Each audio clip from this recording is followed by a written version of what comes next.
Did you feel pressure? Did you feel nerves? Well, not really, to be honest. No. How difficult is what?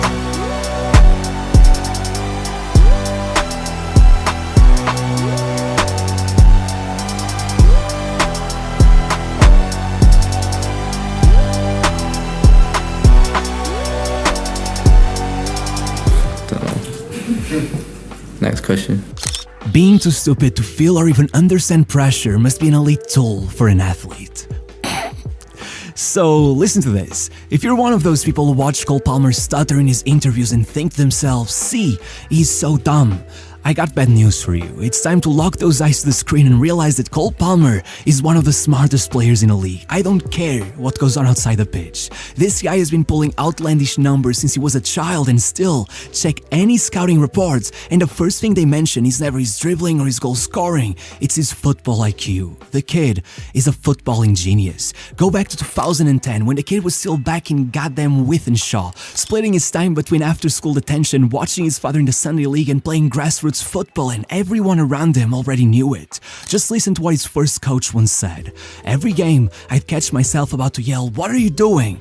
Only to realize 5 seconds later that this prodigy had put in a pass that I would have never even seen.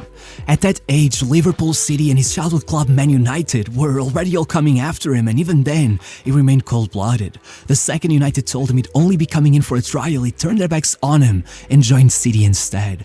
He wasn't gonna allow anyone to slow him down. In fact, hear this story out.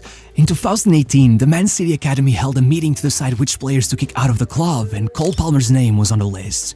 With all of his teammates growing far bigger than him, his performances had been in decline for 2 whole seasons, and with everyone looking for the fastest, most dominant dribblers, they were on the verge of signing off on his release when Jason Wilcox, the director of the whole academy, stepped in and overrode their decision. When asked what he saw in him, you know what he said?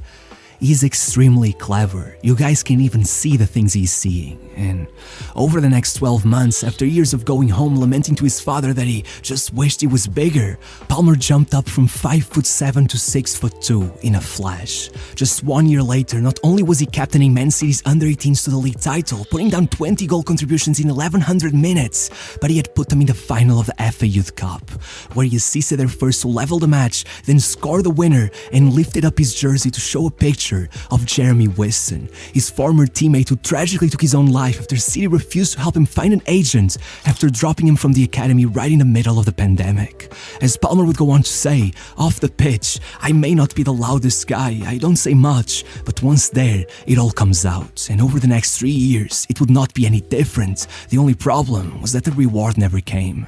The next season, they got him training with the first team permanently while still playing mostly with the under-23s, but even once the 19-year-old completely dismantled guys that should be playing 4 age groups above him, dropping 19 goal contributions in just 1200 minutes and taking the league title again, all Pep Guardiola had waiting for him was 1 League Cup appearance and 8 minutes in the Champions League. The year after that, he opened things up with his first goal for the senior team, then came back on a month later against Burnley and ran into the dressing room the moment the final whistle was heard, grabbed his coat, ate a cereal bar, and ran out the back door as Grealish and Foden looked at him like he was crazy. An hour later, he was already back with the under-23s asking the manager if he could still be put in the starting 11 despite having already played a match that day, and by the end, he had banged in a hat-trick. But even when the press came up to him asking him about the situation, all he had to say was, if there's a game happening somewhere, I want to be in it. This isn't a big deal, I think a couple other lads have done it too. Minus the hat-trick. But even though this whole situation earned him a few more first-team call-ups, even though he scored in the Champions League just 3 days later and came back in January to take the man of the match in his first game of the year, that would be his last appearance. With a foot injury leaving him out for 3 months and Pep too busy fighting off Liverpool to notice he had been averaging a goal contribution every 85 minutes he had played under his guidance, he kept hearing the same old promise. Next year, it will be your turn. But even though City closed the transfer market by shipping out Gabriel Jesus and Sterling, supposedly opening up the way for Palmer's full introduction into the team, it wasn't quite like that. 10 months later, though 21-year-old Palmer got to collect the Champions League medal as his team conquered the second ever treble in the history of English football, the reality is that he had virtually nothing to do with it, and he knew it. Looking at his 25 appearances, you'd almost be led to believe that things had changed, but really, the kid who a year before seemed to be salivating at a chance to play wherever it may be, was now averaging only 25 minutes of game time whenever Pep even let him on the pitch. Either things changed, or Palmer was gonna have to change them himself. And so, 12 days after the Champions League final, Palmer arrived at the Under-21 European Championship, and though he started off slow, once he watched Gibbs White miss a penalty in the semi-finals, risking England's best chance at taking that trophy in 39 years, like clockwork, Palmer showed up, assisting the opener, scoring the second and then assisting the third, coming back 3 days later to smacking the free kick that won them the whole thing. Now, Cole Palmer was an European champion in his own terms, a Man City Academy graduate with 13 years of service to the club under his belt, and still, even after he came in late against Arsenal, putting Man City in front of the race for the Community Shield only for them to choke and let go of the title in the last minutes, not to mention that a few days later he also scored their only goal in the European Super Cup, saving the club from starting the year by losing out on 2 trophies. By the time he got back to Manchester, instead of being welcomed with cheers, Pep Guardiola, the same guy that had promised him that he'd finally be made into a starter the moment Mahrez left, came to him with an offer, a loan deal out to Burnley. Palmer's answer was simple: no, and I want to leave. For weeks they pleaded with him, tried everything to make sure he stayed, but just as negotiations seemed to be looking up, it was announced Man City had signed Jeremy Doku, a 21-year-old winger, for 65 million euros. There were about 11 months left before the Euros took place, and with Palmer still on 0 international caps and willing to do anything to make sure his name was on that list, that was the straw that broke the camel's back. Only 4 days later, Fabrizio Romano claimed that after failing to secure the signing of Michael Olise, Chelsea were now in rapid-fire negotiations for a mystery attacker, and just as the fans began hyping up half a dozen big-name players they believed could be their new signing, it was announced their mystery man was Cole Palmer. To say some fans were disappointed would be putting it lightly. They had just paid 50 million euros for a 21-year-old kid that still lived at his parents' house. They already had Madueke, Mudryk, Sterling and Nkunku in their ranks, and now they were paying a fortune for a guy that had 1,400 minutes of senior football to his name. When Foden was the same age, he was already up to 7,000. It was really hard to argue that after spending over $1 billion in transfers, this would be the guy that was going to fix the most dysfunctional squad in the country, but then Palmer did his thing. After 3 substitute appearances, strangely even being deployed as a central midfielder on his debut, he was given his first start for the club, and straight away, with Chelsea needing to score, he pulled the ball back and put it in between a defender's legs, assisting their only goal and taking the Player of the Match award as he put them through to the next round of the League Cup. Suddenly, all the newspapers were writing that Cole Palmer cannot be kept on the bench, and Pochettino must have seen those headlines because the game after that, he put Palmer on the starting 11. It started with a goal and assist against Burnley, then a goal in a draw against Arsenal, an assist against Blackburn, a man of the match performance with another goal and assist against Tottenham, and sooner than anyone thought, the doubters were being forced to swallow their words. As Pochettino himself told the press, he arrived on deadline day and he's already playing like he's been here for 10 years. However, the next game would be his trial by fire. It was time to face Man City. Going in, Chelsea were by far the underdogs, but after one of the messiest and most spectacular games of the season, their one chance to stun Man City with a draw came down to a penalty in the 95th minute. So with 40,000 fans holding their breaths, Palmer asked Sterling to let him take it and proceeded to smack it into the top corner. When the reporters asked him, "Did you feel nervous?" he went, "Not really. You can say whatever you want, but out there are dozens of dribbling prodigies, but to find one who, aside from all the technical skills, has a vision and the mentality of a veteran, that is truly special. Special enough that only 2 months after being released from the shackles of Man City and being allowed to shine, Cole Palmer was already getting called up to the national team. And once back, I guess it was time to defeat the allegations that he could only score penalties, because Palmer went in with a goal away at Old Trafford. They not only carried the team on his back with 2 goals and assists as they beat Luton 3-2, but made sure the second of those goals was an absolute stunner that even got nominated to the Goal of the Month, before hitting his trademark celebration for the first time, which, ironically, wasn't even his idea. He was just imitating his friend Morgan Rogers from Middlesbrough, though, given the fact the fans had already nicknamed him Cold Palmer, it sure surely made a lot of sense, and even better, with those goals after just 12 starts for the club, he had already become only the 5th under-21 player in Chelsea's history to reach double figures for goal contributions. As Cesc Fabregas would say, just last year, he wasn't even being considered to play in the Champions League final, and then all of a sudden, he gets a move to Chelsea, and now he's the player of the year. Though, hilariously, if that maybe seemed like a bit of an exaggeration then, well, the best was yet to come. Look, after starting the year with 3 goals and an assist in the first 4 matches, Palmer went on a tiny dry streak, just 1 goal and 2 assists in his next 7 starts. But no matter how well he had been playing up to that point, Chelsea had only won 8 out of their previous 21 matches, sitting 11th in the table with a negative goal difference, more defeats than wins, closer to the bottom than they were to the top. Not to mention, they had just wasted their one chance at a trophy by losing the League Cup final to Liverpool in their very last match. The one way of even remotely redeeming themselves that season was to somehow manage to climb up the table all the way to the European qualification spots, but to do that, they needed a miracle, or I guess, they needed Cole Palmer.